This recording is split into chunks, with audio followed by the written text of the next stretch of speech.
देवतुल्यायो तमाशक्ति स्वाध्याय चंद्र कुमार क्रमांक 1067 दिन सोमवार तारीख 18 नवंबर 2024। और आज हमारे बीच में आदरणीय श्री आर एन पाटिल साहब जो retired additional commissioner commercial tax है।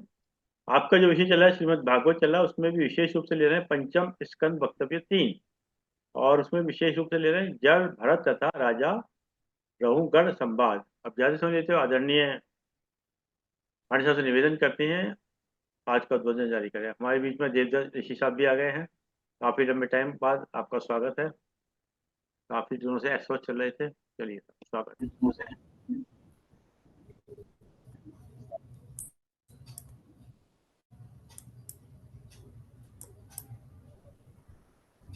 ओम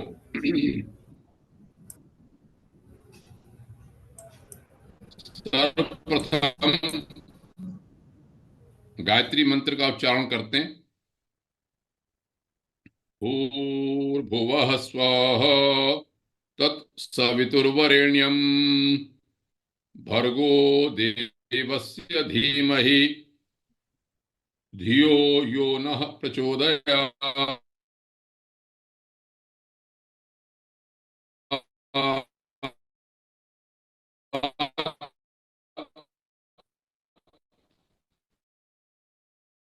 अब मैं दो मंत्रों से प्रार्थना करता हूं।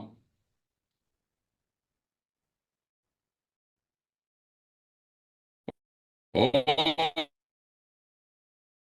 पधाराय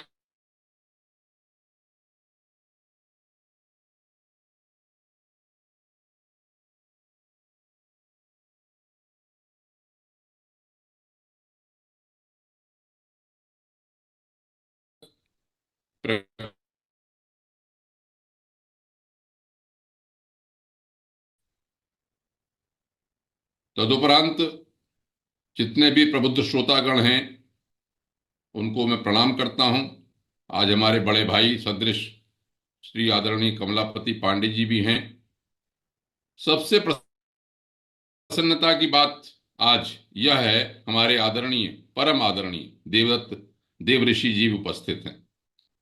शरीर की ये विडंबना है कि आधी व्याधि से कोई बच नहीं पाता। मुझे श्री अरविंद शर्मा जी से ही उनके स्वास्थ्य के बारे में पता लगता रहा और ये भी समझ में आया कि काफी समय लग गया, लेकिन प्रभु ने उनको ठीक कर दिया और आज वो हमारे सामने है। आदरणीय देवऋषि जी हम लोगों के बीच में वास्तव में जैसा नाम है उसी तरह से हैं। जब से यह स्वाध्याय चिंतन चला तब से एक स्थायी स्तंभ के रूप में है और जितने वो अपने काम में कर्मठ हैं, लगे हुए हैं, उतने ही आध्यात्मिक स्तर से भी उच्च अवस्था में हैं। तो उनकी उपस्थिति हम लोगों को बहुत संबल देती है और उपस्थिति से वास्तव में लगता है कि हाँ, एक बहुत बड़ा हमारा जो आधार है वो हमारे साथ नहीं। तो जितने भी और अन्य उपस्थित लोग हैं, शिखरी साहब, हमारे चौधरी साहब, मुंदड़ा साहब, रंजना बहन जी, राजेंद्र कुमार जी, अभिषेक जी, जो भी दिखाए, उमेश कुमार जी, जो भी लोग उपस्थित हैं उन सबको मैं प्रणाम करता हूँ। ओ प्रभु की कृपा से, प्रेरणा से श्रीमद् भागवत पुराण की यथामति मैं अपनी बात अपने सामने रख रहा हूं। तो विषय में प्रवेश करने से पूर्व भगवान श्री कृष्ण और परमहंस शुकदेव जी का स्मरण करता हूं, जिनके बिना इसमें कुछ भी कह पाना इस ग्रंथ में संभव नहीं। सच्चिदानंद रूपाय विश्वोत्पत्त्यादि हेतवे तापत्रय विनाशाय श्री कृष्णाय वयं नुमः।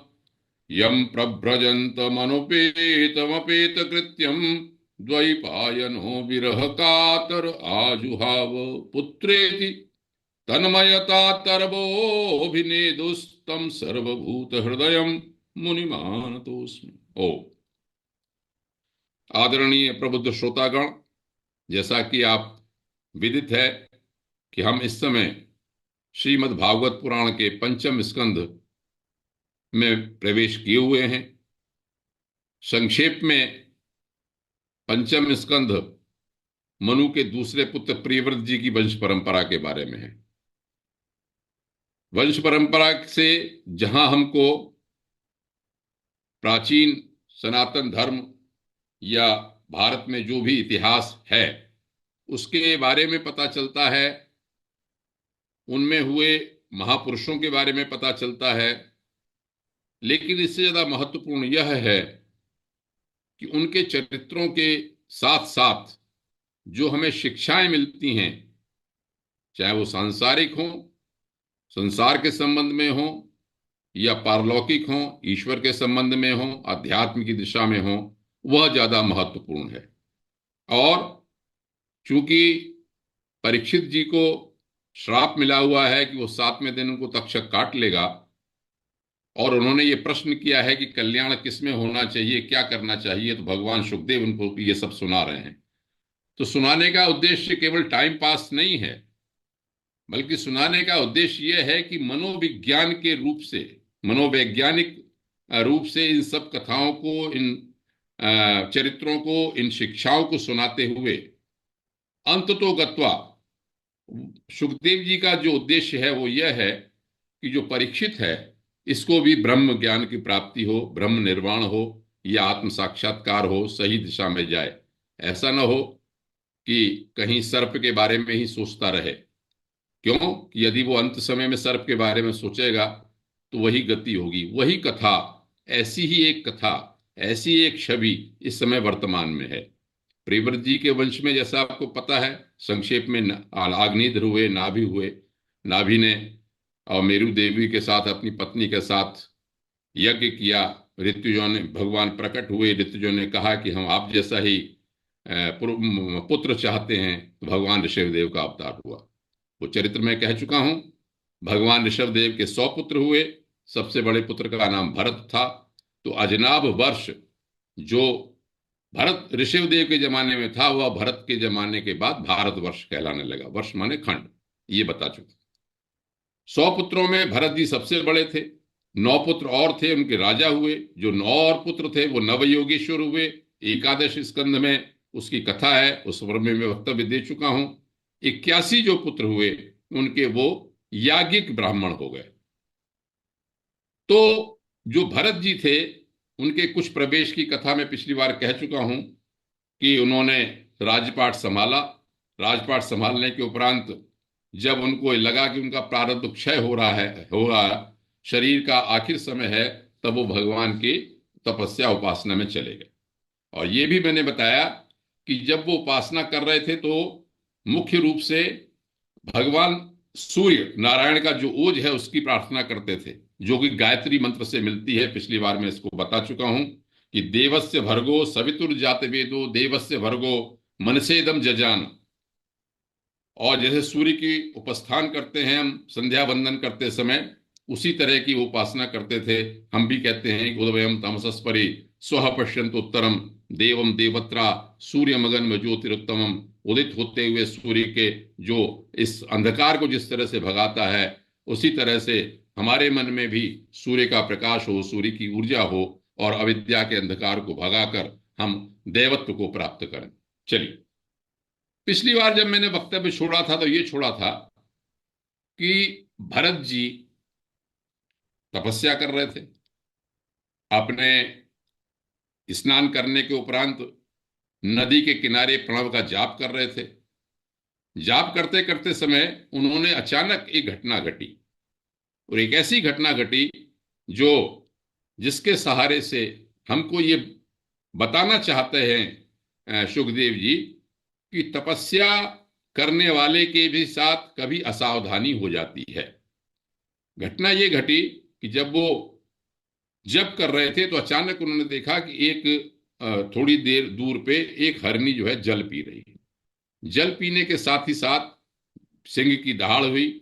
सिंह पीछे से आक्रमण करने वाला था, या दहाड़ा। उसकी दहाड़ के डर के मारे हिरनी ने छलांग लगाई, और छलांग लगाते समय चूंकि वो बिल्कुल गर्भवती थी, तो जो बच्चा था उसका श्राप हो गया। बच्चा गिर पड़ा, छोटा सा बहने लगा। उसको देख के उन्हें दया आ गई। उसने उनको जल्द से, भरत जी ने उस छौने को निकाल लिया, उसे पोंछा पांछा, पाला पोसा, ले गए अपने आश्रम में, और धीरे धीरे उसे दूध दूध पिला के उसको बड़ा किया। धीरे धीरे बड़ा होने लगा तो उनका उसी में आसक्ति हो गई। इसमें काफी विस्तार से लिखा है, मैं संक्षेप में कह के इस बात को चला जाता हूं कि पीने पानी का प्रबंध करते थे, खाने का प्रबंध करते थे, फिर वो बड़ा हो गया, फिर उसकी घास का प्रबंध करते थे, जानवरों से बचाते थे अपने सब। जो अपनी दिनचर्या थी उसमें उनकी उस अबोध शिशु की दिनचर्या बीच में आ गई। लेकिन एक बात और कही इसमें, इसमें तर्क भी देते थे वो अपने मन में, इसमें तर्क भी लिखा है। तर्क ये लिखा है कि देखो भैया, ये काल चक्र देखो, छोटे से बच्चे का क्या वो था, बिगाड़ा था क्या भगवान ने कि इसको अकेला छोड़ दिया। अगर मैं इसे नहीं पालूं तो ये शरणागत है मेरे, मुझे करुणा करनी ही चाहिए। एक तरफ अपनी दिनचर्या है, एक तरफ ये करुणा की बात भी है, तर्क है कि शरणागत की उपेक्षा करने में बहुत सारे दोष हैं। तो भैया मैं तो इसको पालूंगा, पाल करके मैं कोई बुरा नहीं कर रहा हूं, दोष बुद्धि में छोड़ के लालन पोषण करना चाहिए। तो पोषण, पालन, प्रीणन, लालन, पालन सब शब्दों का इसमें प्रयोग किया है। अब धीरे धीरे क्या हुआ, उनकी आसक्ति उसमें बहुत ज्यादा बढ़ गई। सोते उठते बैठते टहलते उसी का ध्यान लगा रहता था उनको कि भाई कहाँ चला गया। आंखों के सामने से हट जाता था तो लगता था कुछ ने खा तो नहीं लिया, और खा लिया तो फिर बाद में क्या होगा, मैं नहीं रहूंगा तो इसका क्या होगा, इत्यादि इत्यादि। एक थोड़े से व्यक्तिगत रूप से लाइट मूड में इस बात को मैं कहना चाहता हूं कि मैंने यहां पर इस जिस प्रकरण में 16 अक्टूबर 2014 की एक टिप्पणी अपनी हाथ की लिखी हुई देखी। आप अपने विस्तार से अपनी बात को समझें, ग्रंथ की बात वो नहीं है लेकिन फिर भी अपने व्यक्तिगत सोच की बात है। 14 मैंने कल 10 साल पहले कभी मैंने इसकी आवृत्ति की होगी उस समय। उसमें मैंने ये लिखा कि शावक की तुलना अपने शिशु पौत्रों से कर सकते हैं जिनके आने पर सब दिनचर्याएं शिथिल हो जाती हैं, भगवान नाम का स्मरण भी कम हो जाता है। हुआ यह था कि ईश्वर की कृपा से उस समय मेरे पास दौहित्र और पौत्र दोनों छोटे थे, दो दो तीन तीन 4 साल के थे। तो जब वो आ जाते थे मेरे यहाँ, पता नहीं आप लोगों का भी शायद ऐसे ही अनुभव होगा, मैं समझता हूं, तो उनके अलावा कुछ ध्यान ही नहीं रहता था। वो रो रहा है, हंस रहा है, दौड़ रहा है, जो कुछ भी है उसी के साथ साथ, उन्हीं बच्चों के साथ साथ लगे रहते थे। बिल्कुल ही पता नहीं चलता था दिन कहाँ बीत गया। जरा सा बीमार हो गए, डॉक्टर के पास जाओ, बड़ी चिंता, भाई आज ये हंसा नहीं, आज ये सोया नहीं, आज ये नहीं हुआ। तो मैंने इस टिप्पणी में लिखा यहाँ पे उस समय कि जिनके आने पर भगवान नाम की जो दिनचर्या है वो शिथिल हो जाती है। अब ये बात अलग है कि हम सब लोग, वो बच्चे बड़े हो जाते हैं, अपने पैरों खड़े हो जाते हैं, तो हमारे से उनकी उतनी आसक्ति, उतनी दूरी नहीं रहती। लेकिन बात बिल्कुल सही है कि भरत जैसा युग जानकार जो भगवान में लगा हुआ था, उसकी भी उनके में ज्यादा बहुत आसक्ति हो गई, हमेशा उसी में ध्यान लगा रहता था। तो अब जब वो सोचने लगे चलिए इसको उपसंहार करते हैं इस कहानी का, तो अंत में ये लिखा है कि ऐसी ऐसी बातें सोचते थे वो, उसके बारे में भी कि बाद में क्या होगा, कैसे उसका रक्षा होगी, कहीं चला गया तो क्या होगा। तो धीरे धीरे उनका मन, भरत का चित्त व्याकुल रहने लगा उसकी चिंता में, और मृग शावक के रूप में प्रतीत होने वाले प्रारब्ध कर्म के कारण वो अपनी जो दैनिक दिनचर्या थी और जितना लगाव था भगवान के प्रति, उससे वो च्युत हो गए, दूरी हो गई, शिथिलता आ गई आसक्ति के कारण। मेरे ख्याल से इस कथा से ये बताना चाहते हैं कि आसक्ति अंत समय में आके क्या रूप ले सकती है, तपस्या में क्या विघ्न पैदा कर सकती है। इसमें यह लिखा है कि उनको आत्मस्वरूप की भी उनको भूल गए, जो आत्मस्वरूप में लीन रहते थे वो भी भूल गए। और फिर अंत में एक बड़ी छोटी सी बात लिखी जो हम सब लोगों पे लागू होती है कि चूहे के बिल में जैसे सांप धीरे से घुस आता है, उसी तरह से प्रबल कराल काल आ गया मृत्यु का। और मृत्यु के समय भी जब उनका अंत समय आने लगा, तो पास में उनके वही अ, हिरन का बच्चा जो है वो बैठा हुआ था, और उसी की तरफ ध्यान दे रहे थे कि अब इसका क्या होगा मेरे पास। और ऐसे ही अंत काल की भावना के अनुसार साधारण पुरुषों के समान उन्हें शरीर पूरा कर। अब यहां से शुरू होता है मामला कि गीता की बात, यम यम वापि स्मरण भावम त्यजत्यंते कलेवरम तम तमई वेति कौन्तेय सदा तद्भाव भावितः।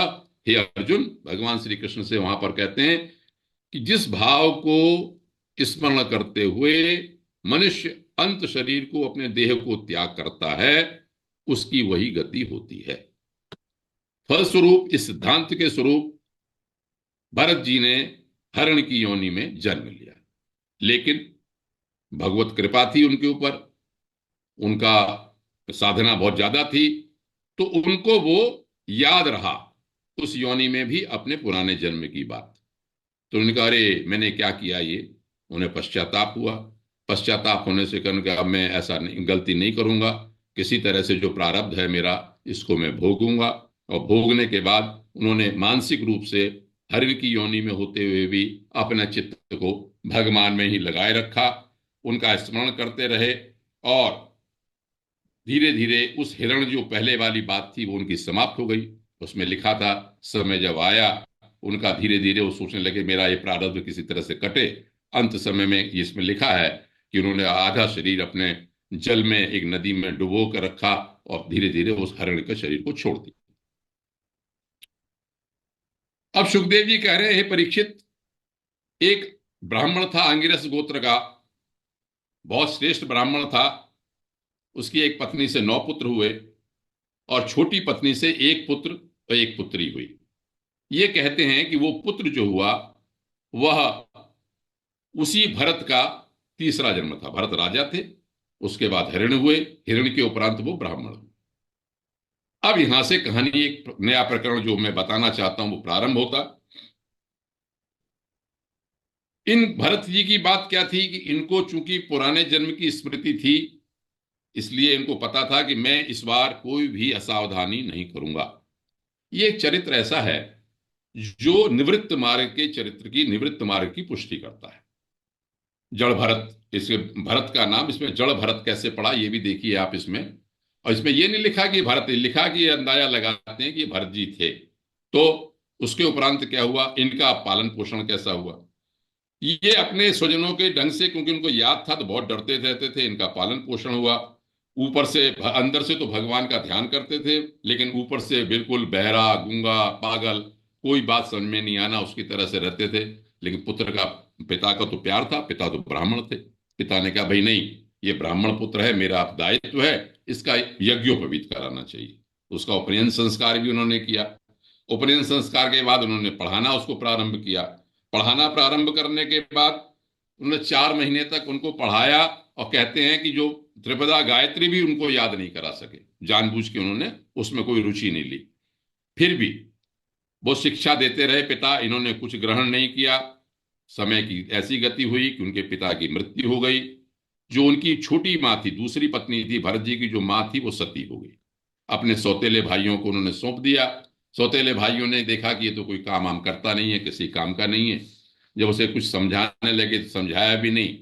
वो देखा कि बस वो चले जाते थे, कहीं भी कोई बेकार मजदूरी कर ली, उसी से जो कुछ मिल गया कर दिया। तो उन भाइयों ने उसको कहा कि भाई तुम मजदूरी करो, अपनी खेती में लगे रहो। लेकिन एक बात लिखी, चूंकि ब्रह्मचर्य से पूर्ण थे, अंदर भगवत चिंतन चलता रहता था, उन्हें मान अपमान कुछ नहीं था, ज्ञान आनंद के रूप में ब्रह्मानंद में रहते थे।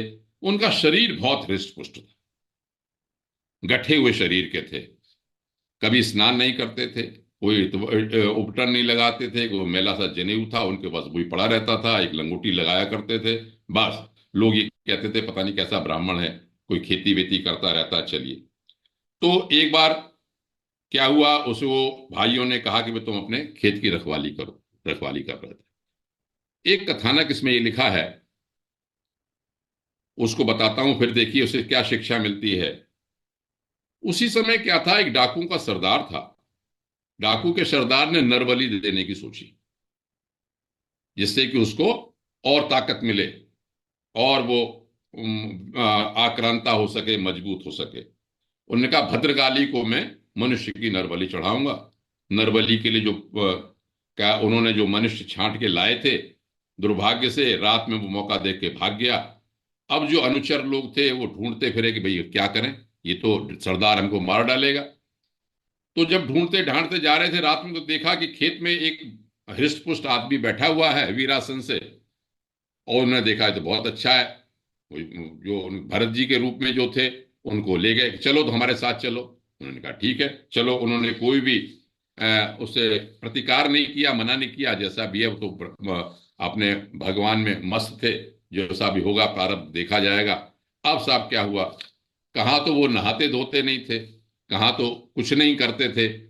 अब वहां पर जब चोर ले गए उनको, भद्रकाली के पास ले गए उसे, तो उसे पद्धति पूरी है जो भी होती होगी बलि की पद्धति, इसमें लिखा है कि इस नियम पूर्वक उसे स्नान भी कराया, स्नान करा के को अपने इत्र वित्र भी लगाया, पूरे कपड़े नए नए कपड़े पहनाए, धूप दीप माला वाला उनको पहनाई गई, उनको ढोल ढमारे से स्तुति की गई, देवी की स्तुति करके गान किया गया। गान करने के बाद जहां पर बलि देते हैं उस पर उनको गर्दन नीचे करके बैठा झुका दिया गया। इसमें लिखा है कि दस्युराज पुरोहित के जो पुरोहित था उसने मंत्रोच्चारण किया, और मंत्रोच्चारण करने के बाद तीक्ष्ण खड्ग उठाया मारने के लिए। भरत जी ने कोई विरोध नहीं किया। अब लिखा है इसमें क्या, कि चूंकि चोर तो स्वभाव से रजोगुणी तमोगुणी थे, और वो कुमार की ओर बढ़ रहे थे। ब्राह्मण का वध तो वैसे भी नहीं होता, लेकिन हिंसा तो वैसे मना है, हिंसा नहीं होनी चाहिए।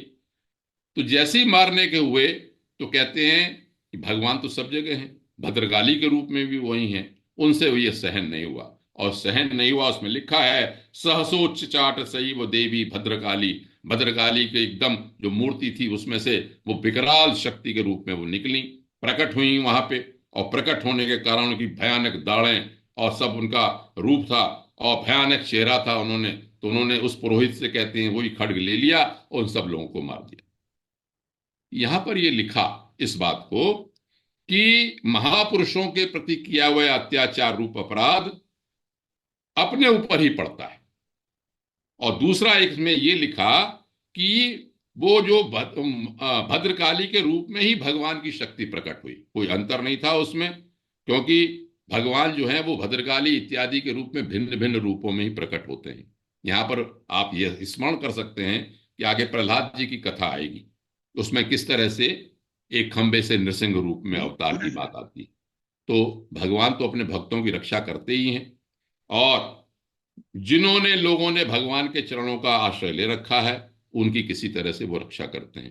तो इससे यहां पर ये बात प्रकट हुई, एक तो नरबलि से मना, दूसरा जो विरक्त लोग भी हैं, जो वो दिखावा भी नहीं करते लेकिन वो वास्तव में शत प्रतिशत भगवान के ऊपर आश्रित हैं, भगवान की उनकी यथा समय यथा योग्य रक्षा भी करते हैं। चलिए इतनी बात कही, लेकिन यहां पर यह नहीं लिखा कहीं भी कि भरत जी ने कोई धन्यवाद दिया क्या दिया, विरक्त थे उठ के अपने जैसे भी चले गए होंगे। अब बात यह आई कि एक बार की बात है जो मैं प्रकरण बताना चाहता हूं। सिंधु सोबीर का कोई राजा था, उसका नाम था रहुगण। वो पालकी से जा रहा था। पालकी का जो इंचार्ज था उसमें एक कहार की जरूरत पड़ी, एक कार बीमार हो गया या कम हो गया। तो रास्ते में जब वो जा रहे थे तो उन्होंने देखा, खोजा तो ये ब्राह्मण देवता मिल गए, हृष्ट पुष्ट उन्होंने शरीर देखा। उन्होंने कहा चलो भाई कहार की जगह ये काम आएंगे, और कहार की जगह उनको लेके पकड़ के लिया, चलो भाई चलो। और उन्होंने कोई प्रतिरोध नहीं किया, प्रतिरोध नहीं किया, ले जाके उन्हें कहार में लगा दिया, पालकी में लगा दिया। पालकी का कोई अभ्यास तो होता नहीं, पालकी का तो एक रिदम होता है कहारों के चलने का। और दूसरे इसमें यह भी लिखा है कि वो तो भाई नीचे निगाह करते हुए ये भी देखते चलते थे कि वो चीटी बीटी पे पैर न पड़ जाए, कोई जानवर ना मर जाए, कुछ ना हो जाए। तो तालमेल नहीं हुआ। रहुगण ने ये कहा भाई कहारो तुम कैसे चल रहे हो भाई, ऊंच नीच कैसे कर रहे हो, ठीक तरह से क्यों नहीं चल रहे। और कहारों ने कहा कि भाई हमें तो दंड न दे दे। तो उन्होंने कहा साहब ये नया कहार एक लगाया है, इसके कारण सब गड़बड़ हो रही है। अब राजा ने सोचा कि एक कहार गड़बड़ कर रहा है, ऐसा ना हो कि सारे कहार गड़बड़ कर दे। मैं इसे अपना रजोगुण प्रवृत्ति तो थी, तो एक साधारण बुद्धि के अनुसार उन्होंने उसे पहले व्यंग किया। दोनों ही बातें सुनने लायक हैं। रजोगुण की बुद्धि से उसे तो पता नहीं था ये कौन है। उन्होंने एक व्यंग किया कि भाई लगता है भाई बहुत थक गए हो तुम, लगता है बहुत कमजोर हो, बुढ़ापा आ गया है। वो हृष्ट पुष्ट आदमी थे, तो भी उनपे व्यंग किया, उन्होंने कुछ नहीं कहा। फिर चलते रहे, गड़बड़ हुई। अब देखो उनको तो देह का देहाध्यास था ही नहीं भरत जी को। अब जब माना नहीं तो रघुगण अब गुस्सा हो गया। राजा अब गुस्सा हो गया, और राजा गुस्सा से उन्होंने कहा, अब ये संवाद सुनने लायक है, उसके बाद उत्तर सुनने लायक है। क्या हमें इस कथानक से सिखाना चाहते हैं? राजा रघुगण ने कहा कि क्या तू जीता ही मर गया है?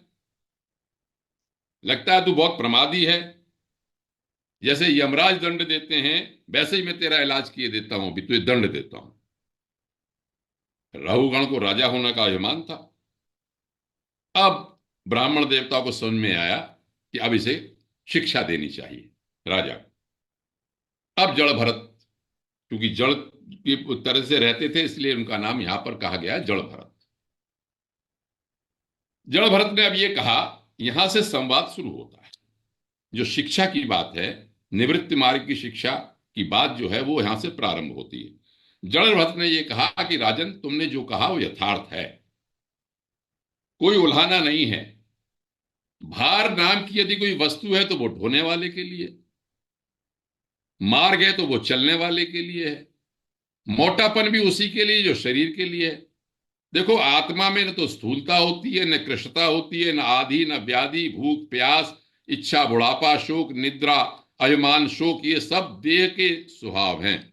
मैं देह में स्थित नहीं हूं, मैं तो आत्मा में स्थित हूं। आत्मा के कोई स्वभाव नहीं है, मुझे तो लेश मात्र भी ये चीज नहीं है। और तुमने जो जीने मरने की बात कही, तो देह में न तो मैं रहूंगा न तुम रहोगे, सभी यहां पर अंत वाले हैं। और तुमने कहा तुम राजा हो, मैं सेवक हूं, तो परमार्थ दृष्टि से देखा जाए तो न कोई सेवक है न स्वामी है, कोई भी। और तुम्हें स्वामित्व का यदि अभिमान है तो बताओ, मैं तुम्हारी क्या सेवा करूं? तुम्हें क्या हाथ लगेगा? तुम दंड भी दे दोगे, तुम्हें हाथ क्या लगेगा? क्योंकि मैं तो जड़ हूं, प्रमादी हूं, मुझ शरीर से कोई मतलब नहीं है मुझको।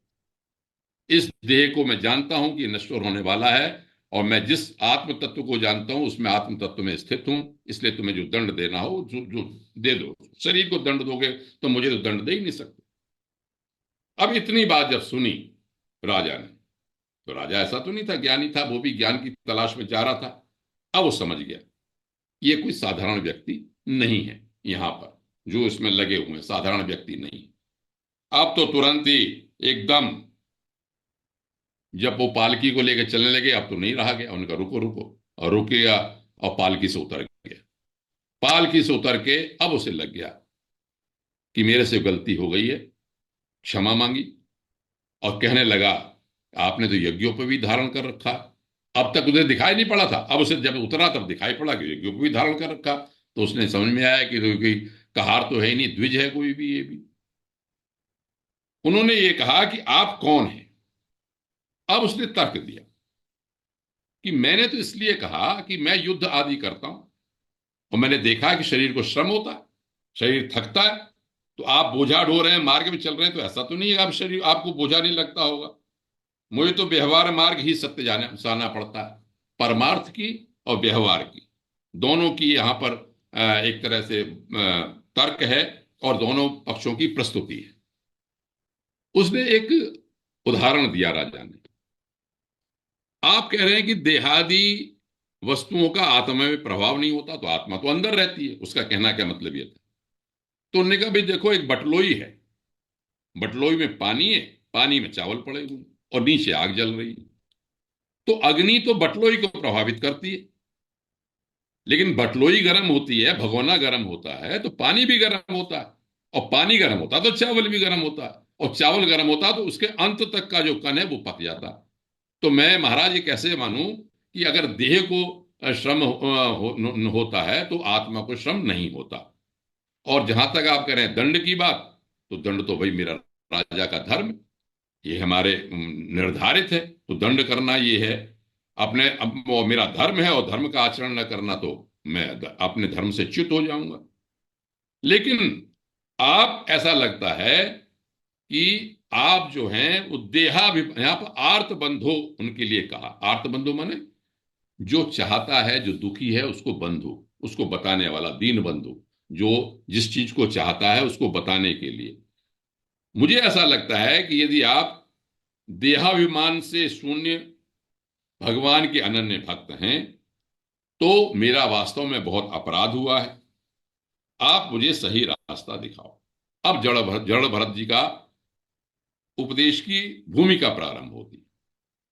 उन्होंने कहा, राजन, तुम तर्क तो दे रहे हो, लेकिन ये तर्क वास्तव में साधारण व्यक्तियों के तर्क हैं, ये ज्ञानियों के तर्क नहीं। तत्व ज्ञानी जो हैं, सिद्ध स्वामी आदि, व्यवहार को तत्व विचार से सत्य रूप में स्वीकार नहीं करते। ये तो ठीक है, गृहस्थी के आदमी को यज्ञ करने चाहिए, सब करने चाहिए, लेकिन वास्तव में वो भी सब तत्व की चीज नहीं है। उपनिषद वाक्य उसमें कहते हैं समर्थ नहीं होते। उस उपनिषद वाक्य कहते हैं कि ये जो आप प्रवृत्ति मार्ग है, ये वास्तव में अंतिम सत्य नहीं है, पारमार्थिक सत्य नहीं है।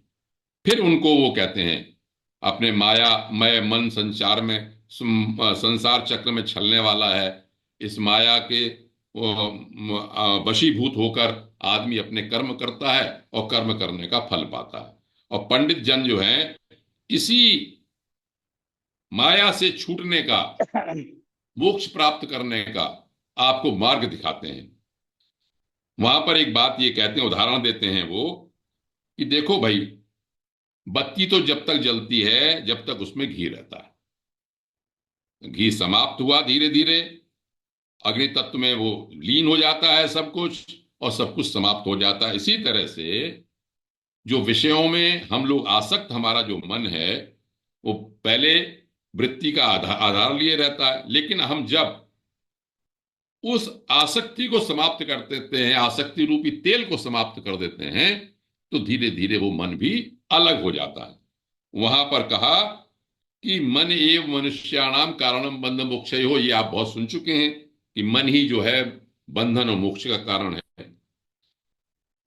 मैं जब इसको पढ़ रहा था तो 11वें स्कंध में जब हम आएंगे तो भगवान श्री कृष्ण ने वहां उद्धव को उपदेश दिया है। उसे उद्धव गीता भी कहते हैं। वहां एक श्लोक उसको मुझे कोट करने का मन हुआ यहां पर ये लिखा कि भाई, किम विद्यया किम तपसा किम त्यागेन श्रुतेन वा। भगवान श्री कृष्ण कहते हैं, देखो भैया, चाहे कितना त्याग कर लो, चाहे कितना तप कर लो, चाहे कोई विद्या पढ़ लो, चाहे कितना भी आप शास्त्रज्ञ हो जाओ, चाहे कितना मौन रख लो, उसका कोई फायदा नहीं है यदि आपका मन विषयों में लगा हुआ है। स्त्री भी यस्य मनोहृतम। हमारा मन यदि विषय भोगों में लगा हुआ है तो उस त्याग इत्यादि का कोई फायदा नहीं। तो भरत जी इसी मत को मानने वाले हैं, इसी मत को उन्होंने कहा, और फिर अब उसे समझाने लगे, वेदांत समझाने लगे कि भाई देखो, 5 कर्मेंद्रिय, 5 ज्ञानेंद्रिय और 1 अहंकार, ये मन की 11 वृत्तियां हैं। इसी तरह से कर्म है, 5 तन्मात्राएं हैं, शरीर हैं, ये आप कई जगह जगह सुन चुके हैं। गंध रूप रस शब्द उनकी वृत्तियां हैं। मल त्याग, संभोग, गमन, भाषण, लेना देना, ये सब व्यापार हैं। इसी के साथ ही कहता है शरीर मेरा है, ये स्वीकार करना अहंकार का विषय है। लेकिन इसके बाद भी ये सब माया निर्मित उपाधि है,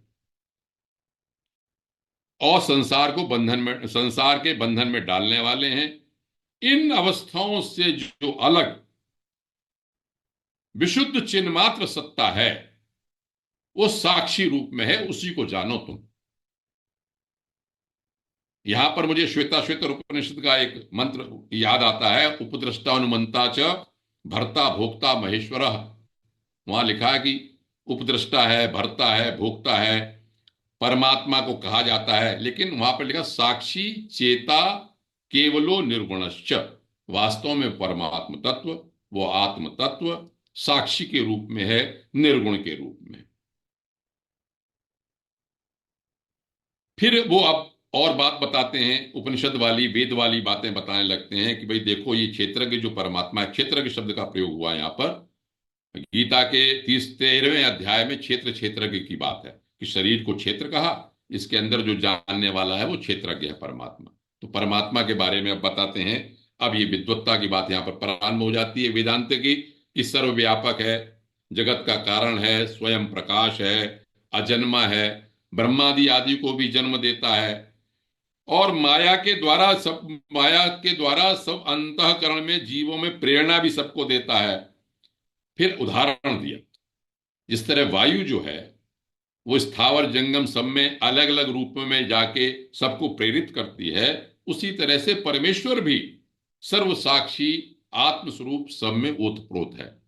जब मैं इसको पढ़ रहा था तो जैसे मैंने कहा कि ये कहा जाता है, शुरू में ही कहा कि वेदोपनिषदाम सारात जाता भागवती कथा।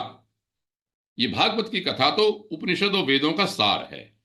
जो जो बात यहां पर कही गई, चाहे वो ज्ञान पंच तन्मात्राओं की बात हो, यहां पर जो वायु का उदाहरण दिया गया, ये कठोपनिषद का एक मंत्र है कि वायुर यथैको भुवनम प्रविष्टो रूपम रूपम प्रतिरूपश्चथैव।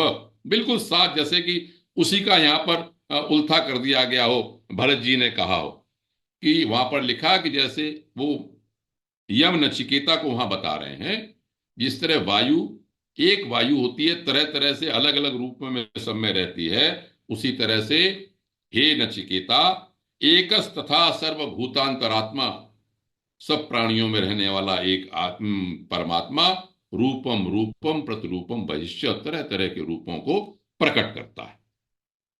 अब इतनी बात कह के अब राजन और भरत जी राजा को एक उपदेश करते हैं, मतलब तत्व की बात बताते। तुरंत बता दिया उन्होंने, कहा कि देखो भाई, होगा क्या कि जब तक माया का तिरस्कार करके आसक्ति को छोड़ के काम क्रोध आदि जो 6 शत्रु हैं, इनको आप जीतकर आत्म तत्व को जान नहीं लेते, तब तक आप यूं ही भटकते रहोगे संसार में। यह मन ही तुम्हारा सबसे बलवान शत्रु है, लिखा इसमें।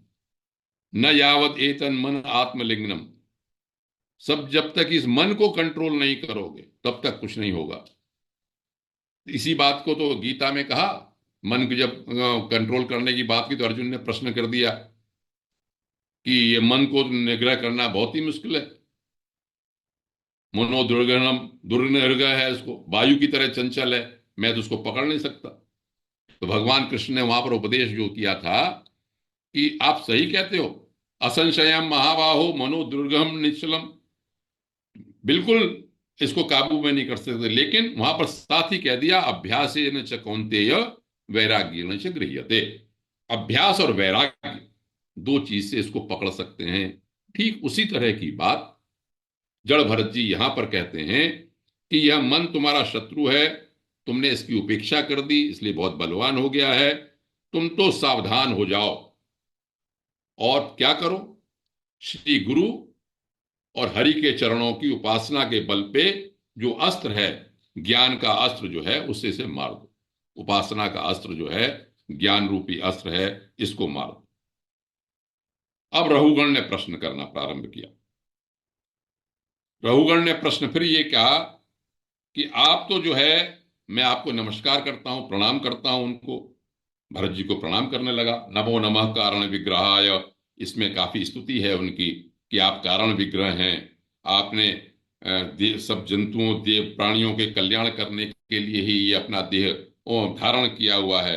आप अपने को छुपाए हुए हैं, मैं आपको नमस्कार करता हूं सभी तरह से। इसे कहने के उपरांत उन्होंने कहा कि आप फिर भी उसकी समझ में पूरी बात आई नहीं, अभी वो संतुष्ट नहीं हुआ। आपने ये कहा कि जो ये कठिन शब्दों में मुझे बात बताई आपने अध्यात्म योग की, इसको जरा सरल करके समझाइए कि भार उठाने की क्रिया और श्रम रूप जो फल होता है, प्रत्यक्ष होने पर भी आप कहते हैं वो सत्य नहीं। भाई हम श्रम करते हैं, हमें थकान होती है, और आप कहते हैं थकान किसी को नहीं होती। तो लेकिन ये तत्व विचार के, और आप कहते हो कि नहीं ये सब मिथ्या है। तो ये मुझे समझ में नहीं आ रहा, आप बताओ। अब जड़ भरत जी ने उनको फिर तत्व की बात दोबारा से प्रारंभ करनी शुरू कर दी, बतानी शुरू कर दी।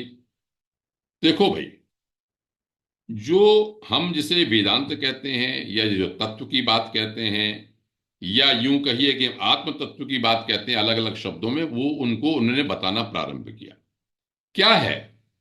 ये सब बातें तो अभी चलती रहेंगी, शब्दों का विन्यास है। एक अगर संक्षिप्त में कहूं तो केवल ये कहा, जो गीता आत्मा और देह की बात करती है दूसरे अध्याय में, उसी को समझाना चाहते हैं कि भाई देह नश्वर है, ये अलग चीज है। मैं देह नहीं हूं, मैं इंद्रिय नहीं हूं, मैं शुद्ध नित्य शुद्ध बुद्ध एक आत्म तत्व हूं, जिस तरह से शंकराचार्य ने कहा चिदानंद रूप शिवोहम, तो वही बात बताना चाहते हैं। अलग अलग जगह अलग अलग प्रकरणों में अलग अलग शब्दों में उन्होंने कहा देखो भैया, जब देह तो पृथ्वी का विकार है, इसके टखने हाथ पैर सब हैं, ये जैसे कंधों के ऊपर लकड़ी की पालकी रखी हुई है, उसमें राजा रहुगण बैठा हुआ है, वो भी विकार है। और तुम इसलिए अंधे हो रहे हो कि मैं इस देश का राजा हूं, इससे कोई श्रेष्ठता तुम्हारी सिद्ध नहीं होती, कुछ भी बात। असल में क्या है कि संपूर्ण जगत में सब चीजें पैदा होती रहती हैं, समाप्त होती रहती हैं, इनका कोई अस्तित्व नहीं है। इनके पीछे जो एक ऐसा तत्व है जो कभी नष्ट नहीं होता, उसको जानना चाहिए। इसलिए व्यवहार में जो है, व्यवहार सत्य पारमार्थिक सत्य के आगे हल्का पड़ता है। टोटलिटी में एब्सोल्यूट रूप में हमको समझना चाहिए। ये पृथ्वी भी एक दिन लीन हो जाएगी, इसमें इसमें कोई भी नहीं है। अब इन्होंने बात पृथ्वी की, शरीर की, सबकी नश्वरता बताने के उपरांत उन्होंने कहा कि भाई मुझे समझाओ। अब उन्होंने एक बात जो और जगह और शब्दों में कही है, यहां पर एक श्लोक, बड़ा अच्छा श्लोक है। इसे जो भागवत के वेद व्यास हैं वो बहुत विस्तार से बताते हैं। मैं संक्षेप में हिंदी में अर्थ बताता हूं उसका, कि हे रहुगण राजा, केवल तप से, यज्ञ आदि करने से, अन्न आदि के दान से, अतिथि सेवा करने से, जल अग्नि सूर्य की उपासना करने से वो परमात्म ज्ञान प्राप्त नहीं होता जो कि महापुरुष के चरणों की सेवा करने से होता है। बस ये बात जो यहां कही वो शुरू से कहते आए, हर जगह सत्संग सत्संग सत्संग, महापुरुषों का साथ। मुख्य बात यह है कि जब किसी सत्पुरुष का, किसी महापुरुष का, किसी गुरु का, कोई जरूरी नहीं है कि वो गेरुई वस्त्र में होगा, कोई भी सत्पुरुष जो आपको सही मार्ग, माता पिता हैं, जो सत्पुरुष का जब साथ करोगे तब आपको उस तत्व की प्राप्ति होगी, क्योंकि उनका अनुभव किया हुआ, उस पर वो चले हुए हैं। और और उसमें यह है कि सत्पुरुषों के पास क्या है कि वहां भगवान की हमेशा चर्चा होती रहती है। यहां पर एक शब्द लिखा, यत्रोत्तम श्लोक गुणानुवाद। उत्तम श्लोक का मतलब है जिसकी पवित्र कीर्ति है। जहां पवित्र कीर्ति, भगवान की कीर्ति का कीर्तन होता है, वहां पर विषय नहीं टिकते और उसी से कल्याण होता है। जब मैं इसको जब मैं पढ़ रहा था तो मुझे 12वें स्कंद में, 12वां स्कंद तब हुआ जब पूरा समाप्त होने को हुआ, 7वां दिन आने को हुआ, सुखदेव जी ने परीक्षित को अपना पूरा उपदेश सुना दिया। उससे पहले उन्होंने ये कहा कि वहां पर यही बात की जो बिल्कुल बात यहां पर भरत जी रघुगण से कह रहे हैं, वही सुखदेव जी ने वही कहा कि यत्रोत्तम श्लोक गुणानुवाद हे परीक्षित। जहां पर भगवान का लगातार कीर्तन होता है, वो कीर्तन मंगल अमंगल जो है उनको समाप्त करता है, मंगल को करने वाला है। तुम्हें जो भक्ति चाहिए, तुम्हें जो भगवान में अपनी प्रीति चाहिए, तो तमेव नित्यम शृणुयात, उसी पवित्र परमात्मा की कीर्ति को सुनना चाहिए। इन्होंने एक तरह से फिर उन्होंने कहा कि देखो भाई, जरा सी भी बात इसमें क्या कहते हैं, हमारी असावधानी हो जाती है। तो उन्होंने ये कहने के बाद पर भरत जी ने अपना जीवन चरित्र सुना दिया संक्षेप में रघुगण को। मैं भरत नाम का राजा था, पूर्व जन्म में भगवान की आराधना में लगा रहता था, लेकिन मुझे हिरण में आसक्ति हो गई, तो मुझे हिरण का जन्म लेना पड़ा मेरे। लेकिन भगवान की कृपा थी, मैं भगवान में बहुत ज्यादा लीन था, तो मुझे स्मृति बनी रही। अब जाके मैं ब्राह्मण कुल में इसमें इस शरीर में जन्म लिया हूं, और मुझे पता है स्मृति है, इसलिए मैं गुप्त रूप से असंग भाव से विचरता हूं। महत्वपूर्ण बात कही यहां पर कि विरक्त महापुरुषों के सत्संग से क्या होता है, ज्ञान रूप खड्ग प्राप्त होता है आपको। ज्ञान रूपी वो तलवार खड्ग प्राप्त होती है जिससे कि आप अविद्या रूपी बंधन को काट देते हैं। ये ज्ञान रूपी खड्ग की बात बहुत कही गई। शुरुआत की कथा ही ज्ञान भक्ति और वैराग्य से चली है। भक्ति प्रबल थी, भक्ति की माता के दो पुत्र बूढ़े हो गए थे, ज्ञान और वैराग्य। इस श्रीमद् भागवत पुराण का जो मूल तत्व है वो यही है कि वैराग्य और ज्ञान, उसके साथ भक्ति होगी तो मनुष्य को, कहते हैं जड़ भरत, इसी लोक में अपना लोक बंधन काट देना चाहिए, हरि की लीलाओं का कथन करना चाहिए। उससे श्रवण से भगवत स्मृति बनी रहती है, और भगवत स्मृति बनी रहने पे अंत काल में भी भगवत स्मृति आपकी बनी रहेगी और आप सुगमता से भगवान को प्राप्त कर जाएंगे। इतनी बात कहने के बाद जड़ भरत जी ने फिर एक रूपक सुनाना प्रारंभ किया जंगल का। उसको यहां पर कहा जाता है भवाटवी। अटवी कहते हैं जंगल को, अटवी इसलिए कहते हैं अटती गच्छति, जहां पर सब लोग टहलते रहते हैं, चक्कर काटते रहते हैं, घूमते रहते हैं जंगल में, निकलने का रास्ता कोई नहीं होता, तो वहां का भवाटवी। ये संसार भी उसी जंगल की तरह से है। एक जंगल की पूरी कहानी सुनाएंगे, और कहानी सुनाने के उपरांत जब परीक्षित पूछेंगे भाई ये सुखदेव जी मुझे एक कहानी, ये जंगल समझ में नहीं आया, तो उस जंगल की किस तरह से रूपक की व्याख्या करेंगे, ये हम अगले वक्तव्य में बताएंगे। यहां पर केवल जड़ भरत जी के माध्यम से निवृत्त मार्ग या असंग मार्ग या वैराग्य या ज्ञान या देहाध्यास का न होना, संसार में आसक्ति न होना, संसार में अनासक्त भाव से रहना, भगवान नाम का संकीर्तन, भगवान चरणों में प्राप्ति, महापुरुषों की सेवा, महापुरुषों का संग करना, उनसे जो रास्ता मिले उनकी कृपा से उसी पे चलने का प्रयास करना, भगवान की शरण लेना, यही सब हमारे सब उद्धार के रास्ते हैं। यही इस प्रसंग में जो मेरी समझ में आया वो बताया गया है। मन पे नियंत्रण करना, कहना तो बहुत आसान है, मैं भी यहां पर वक्तव्य देके चला जाता हूं, लेकिन जब मैं इसमें सोचता हूं कि मन पे नियंत्रण कैसे हो, इस कथा को कहने के उपरांत फिर वो मन उधर इधर भटकता है। लेकिन ये सत्संग की या बार बार कहने की, श्रीमद् भागवत पुराण आप देख रहे हैं कि एक ही बात को बार बार, एक ही बात को बार बार किसी न किसी रूप में उसी बात को कहते हैं कि भाई सत्संग करो, महापुरुषों का साथ करो, देहाध्यास मत करो, संसार में अनासक्ति करो, अपनी ड्यूटी जरूर करो। ऐसे ऐसे महापुरुषों के इसमें विवरण आए कि राजा हैं और उन्होंने अपने राजपाट को छोड़ दिया, राजा राजपाट का भोग भी किया, यज्ञ भी किया, भगवान का ध्यान भी किया और राजपाट को छोड़ भी दिया।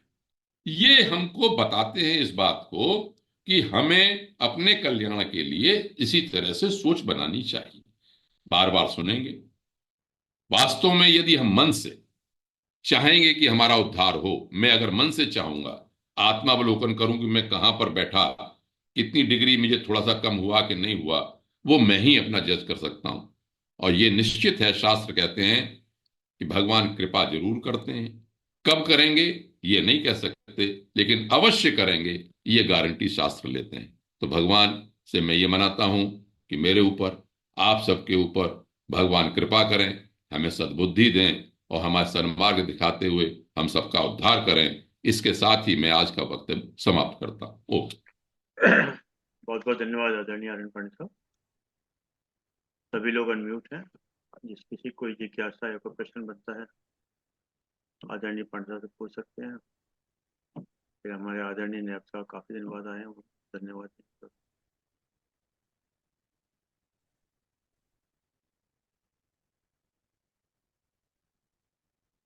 जी सर। ऋषि साहब भी काफी टाइम बाद आए हैं सब, बड़े लंबे अंतराल के बाद। स्वस्थ हैं सर?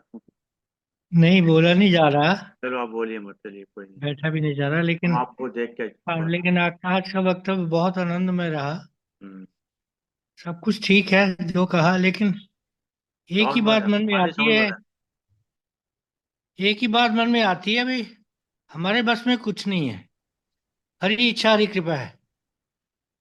मैं बीमार हुआ हूँ, आध्यात्मिक स्थिति तो बदलती नहीं है, वे वही है, बहुत अच्छा, बहुत ही सुंदर, प्रशंसनीय। लेकिन हमारे बस में कुछ नहीं है हम्म बस।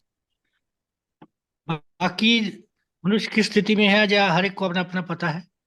और अध्यात्म की बात सब जानते हुए भी मनुष्य कहाँ पहुंचता है, ये जब शरीर की अवस्था होती है तब आदमी जानता है।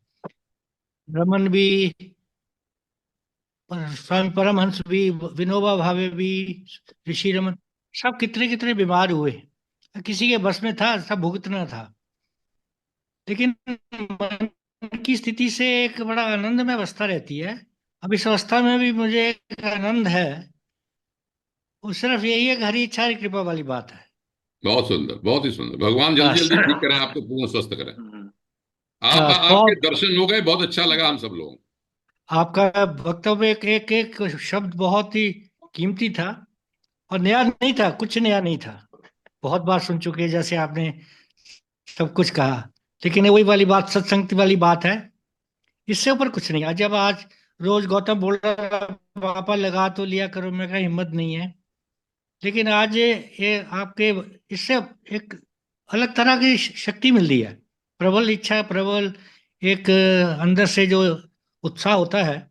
अब एक बार आपने कहीं भी शरीर खराब होता है, जैसे चावल गल जाता है, तो इसका ये मतलब है कि आत्मा पे असर तो होता है। ये दृष्टा नहीं है सिर्फ। ये मेरा अनुभव है। ये सिर्फ आत्मा दृष्टा ही नहीं है।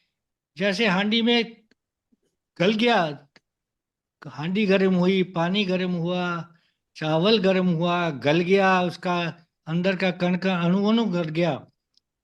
ऐसे ही आत्मा पे असर तो होता है। ये मेरी बीमारी का थोड़ा सा अनुभव है। वैसे असर नहीं है कि वो खत्म हो रही है, या छीन हो रही है, या विलीन हो रही है। लेकिन उस पे है, उस पे कुछ ना कुछ ये पुराने प्रारब्ध प्रारब्ध है, भुगतना है। ये बात सोच के अगर आज सोचता है कि ये जैसे वो हिरण का उन्होंने दोबारा जन्म लिया, तो उसके बस में नहीं था। उसके बस में था क्या, इतना प्रभु भक्ति होते हुए भी वो वहां चला गया। किसका दोष था इसमें? किसका दोष नहीं था। तो बस प्रभु पे छोड़ दो, सब आनंद में अवस्था में रहे। लेकिन ये है भी, जो आध्यात्मिक की अवस्था है वो कभी क्षीण नहीं होती। ये मेरा अनुभव है बीमारी में भी। वो अवस्था बहुत सुंदर। उतनी ही उच्च है। रात को मैं सोता भी नहीं हूँ, लेकिन वही गायत्री भी गायत्री में भी गायत्री ओम नहीं आता मन में। लेकिन वो आज्ञा चक्कर पे फिर दोबारा आ जाता है। लेकिन वो क्षीण नहीं होती। वो आध्यात्मिकता किसी स्तर पे भी क्षीण नहीं हुई। और ये बड़ी आनंदमय अवस्था है। और आज का सत्संग से तो इतनी शक्ति मिलती है, एक उत्साह मिलता है। और एक बहुत बहुत धन्यवाद। बस बस इतना आप बोला। बहुत पूर्ण स्वस्थ हो जाएं जल्दी से जी हाँ। जल्दी। आप दिखाई पड़े हम लोगों को, बहुत अच्छा लगता। जी, ठीक अब है। ये क्या कहते हैं कि सब समय का खेल है। बस बस सब समय का खेल है, जितनी मर्जी प्लानिंग कर लीजिएगा, होता बस वही है जो बस समय चाहता है। बस बस बस। सब समय का खेल है। और किसी से गिला शिकवा नहीं है, किसी ना से। ना नहीं। और गिला किसी से शिकवा नहीं। कभी करें तो अपने आप से करें। हाँ, बस अपने से भी करने की जरूरत नहीं। प्रारब्ध है नहीं कर मेरा। लो, वो सुन लेता है ना कभी कभी। मेरे कर्मों का फल है, किसी का नहीं है। सब दिया हुआ किया कराया मेरा अपना ही है। सब अपना। ये आपने जो बात अभी कही ना, कर्मों का फल है, यानी कि ईश्वर जो है कभी कभी हमें वो चीज देता है जिसके हम हकदार नहीं होते, और वो चीज बिल्कुल। छीन लेता है जिसके हमें चिंता पता नहीं होता। तो ये वो कर्म ही होते हैं हमारे इस वक्त में, जो मिल एक रहा है। हाँ, और जो छीन रहा है। मेरी कविता है ना, पास अपने भी अगर गम का सामा होता, हाँ, जिंदगी खुशी में पटना तो आसान होता। हाँ, खूब करते मजाक हम भी साहिल से, मिल गया राह में अगर कोई तूफान होता। बहुत सर आंखों पे मुसीबत भी अगर दे तो खुदा, हर बुरा वक्त है इंसान का इम्तिहान होता। बहुत वाह, बहुत वाह सुंदर, वाह देवती जी, बहुत सुंदर। आपको देख के बहुत मन खुश हो गया, बहुत। ये परीक्षा है मनुष्य की स्थिति में।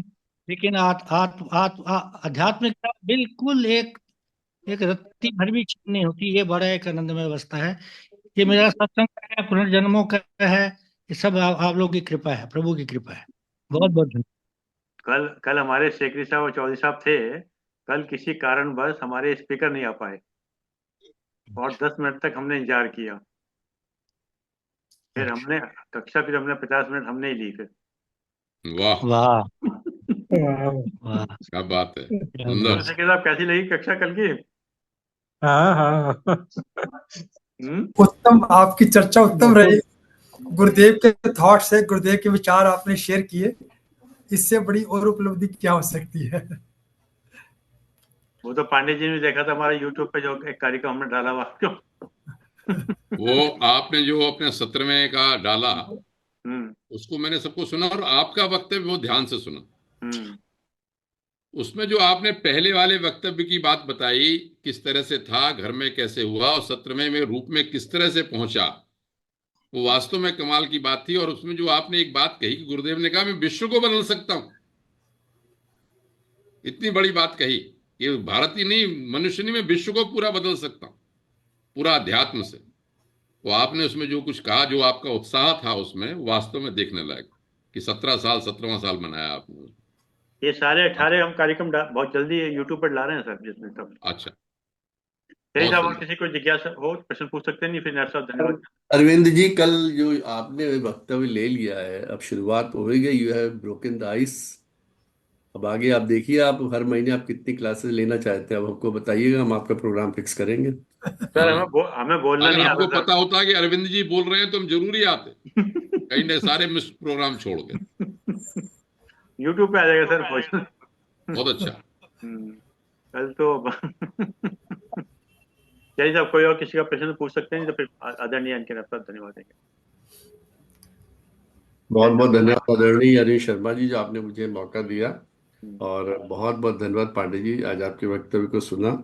अब इनफैक्ट क्या, आज के पूरे आपके उद्बोधन का सार आखिरी के 6:39 से 6:51 में था, इसको आपने खुद ही सारगर्भित रूप में बता दिया। और जो उसके ऊपर उस पर टिप्पणी होनी चाहिए थी, वो देवदत्त ऋषि साहब ने आज कर दी। और दोनों के अगर उसको सम्मिलित कर दिया जाए तो आज के उद्बोधन का सार उसी में है। सच्चाई यही है कि इस जीवन में जितने भी कष्ट हैं, जितने भी भोग हैं, जितने भी उपभोग हैं, या जितने भी अच्छाएं हैं या दुर्भिक्षाएं, या जितनी भी अच्छी बुरी जो भी चीजें हैं, वो सभी शरीर के साथ है, वो रहना नहीं है। सत्य ये भी है कि हम जो अपनी आंखों से देख रहे हैं, जिस चीज को छू रहे हैं, जिस चीज को महसूस कर रहे हैं, उसको भी नहीं रहना, चाहे वो हम हैं या हमारे आसपास की वस्तुएं हैं, या इवन ये पृथ्वी जिसका इन्होंने संदर्भ भी दिया अपने उद्बोधन में आए पांडे जी ने।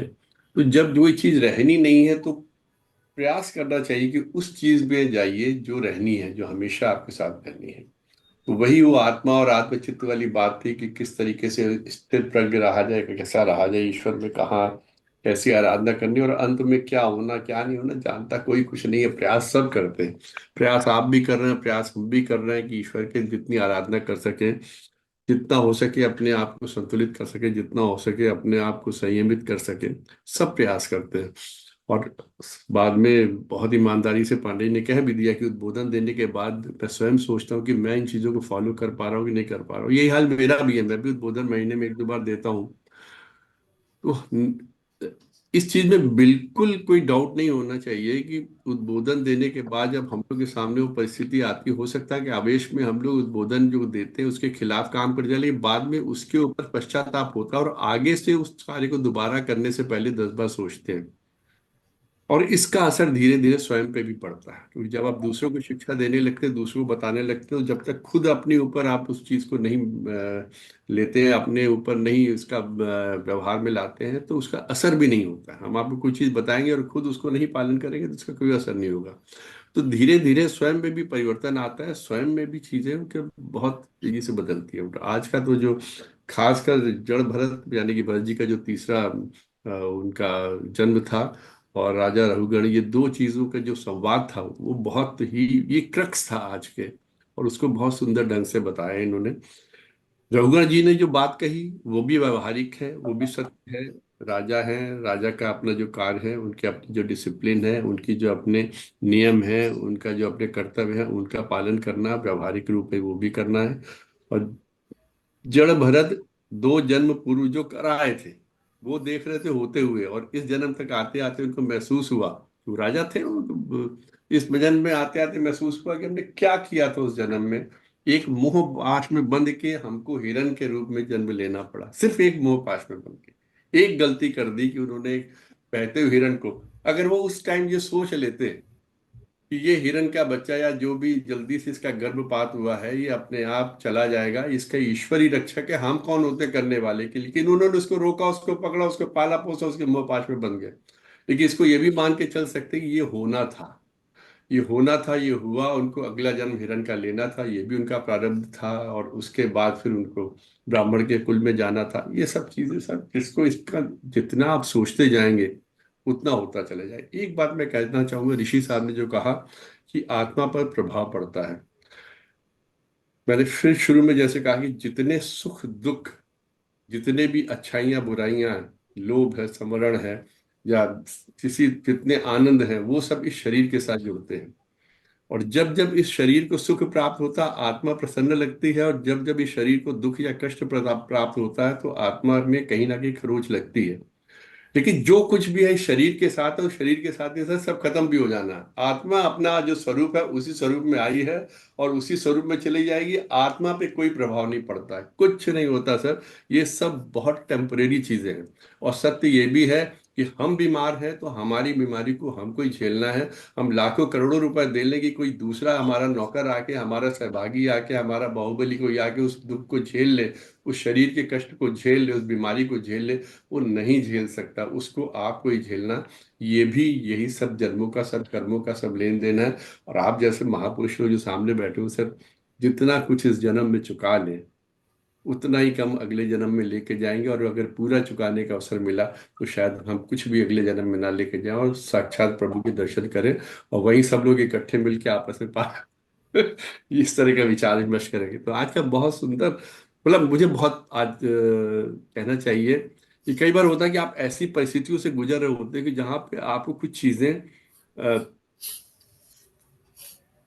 क्लिक करती हैं, सीधे आपके दिमाग पे चोट पहुंचाती हैं। तुमने ये किया था, देखो इसका ये जवाब है। तो एक दो चीजें सुन के तो बहुत मैं द्रवित भी हो गया था, फिर थोड़ा सा हल्का सा लग रहा। कभी कभी बड़ी अच्छी चीजें सुनने को मिल जाती। तो आज का जो इनका बड़ा प्रभावी उद्बोधन रहा पांडे जी का, और बहुत सटीक था और दिल को छूने वाला था। आपके आज के उद्बोधन के लिए बहुत बहुत धन्यवाद। धन्यवाद धन्यवाद, धन्यवाद बहुत बहुत धन्यवाद आदरणीय पंडित साहब। नैप्स और पंडित साहब, जो आप बात कह रहे हैं कि जब कभी हम बोलते हैं और कभी लगता है कि हमारे साथ ये नहीं हो रहा, तो ये मान के चलिएगा कहीं ना कहीं हमारे द्वारा वो करेक्शन हो रहा है। हम उन लोगों से बेहतर हैं जो आलसी प्रमाद में पड़े हुए हैं। अगर हम कहीं महसूस कर रहे हैं कि हमारे कहीं इसमें मतलब स्ट्राइक भी अगर कर रहा है, मतलब वो चीज, इसका मतलब परमात्मा की तरफ हम एक कदम आगे बढ़ने का प्रयास कर रहे हैं सर। ये अच्छा संकेत है, गुड संकेत कहीं ना बिल्कुल कहीं। सर, हम दरवाजे को खटखटा रहे हैं। बस। We are knocking the door. और आप लोग तो बेहद भाग्यशाली हैं जो इतना सब सोच रहे हैं। हम लोग तो इतने बहुत ही पीछे हैं आप लोगों से। तो आप लोग के आगे तो नमन है सब लोग। चलिए साहब, आज का विचार नैब साहब के ऊपर है। जो नैब साहब ने बोला उसी के ऊपर थोड़ा सा विचार है आज का। बहुत बहुत धन्यवाद आदरणीय एन के नैब साहब, बहुत बहुत धन्यवाद आदरणीय आनंद पांडे साहब, आपने समय निकाल के समय दिया। जूम के लोगों का विशेष रूप से धन्यवाद कि आपने समय निकाल के समय दिया। और जैसे कि विचार के साथ और 3 बारों के साथ अपनी बात को समाप्त करते हैं। आज का विचार,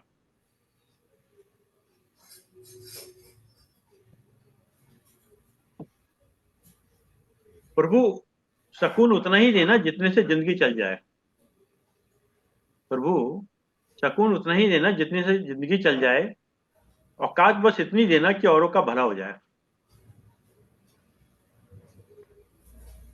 औकात बस इतनी देना कि औरों का भला हो जाए। रिश्तों में गहराई इतनी हो कि प्यार से निभ जाए। बहुत सुंदर। रिश्तों में गहराई इतनी हो कि प्यार से निभ जाए। आंखों में शर्म इतनी देना कि बुजुर्गों का मान रख पाए। आंखों में शर्म इतनी देना कि बुजुर्गों का मान रख पाए। सांसें पिंजरे में इतनी हो कि बस नेक काम कर पाए। बढ़िया। सांसें पिंजरे में इतनी हो कि बस नेक काम कर पाए। बहुत अच्छा। और लास्ट, बाकी उम्र से लेना, बाकी उम्र ले लेना, बाकी उम्र ले लेना कि औरों पर बोझ न बन पाए। बहुत बढ़िया। बड़ी बात ये है, सबसे बड़ी बात ये हम्म, अपने पैरों पे चले जाएं, अपने लिए बहुत कोई अच्छा। साथ देते हुए हम्म, चले जाएं। सबसे बाकी बड़ी उम्र बात। ले लेना, औरों पर बोझ न बन पाए। बहुत अच्छा, बहुत अच्छा। बिल्कुल सही।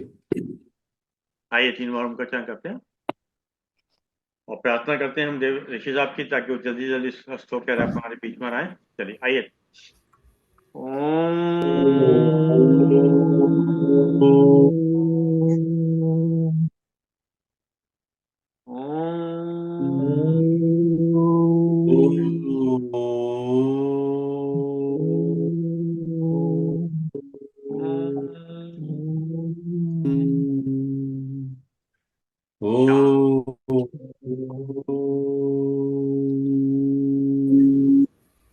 शांति शांति सबको प्रणाम, सबका बहुत बहुत प्रणाम। प्रणाम।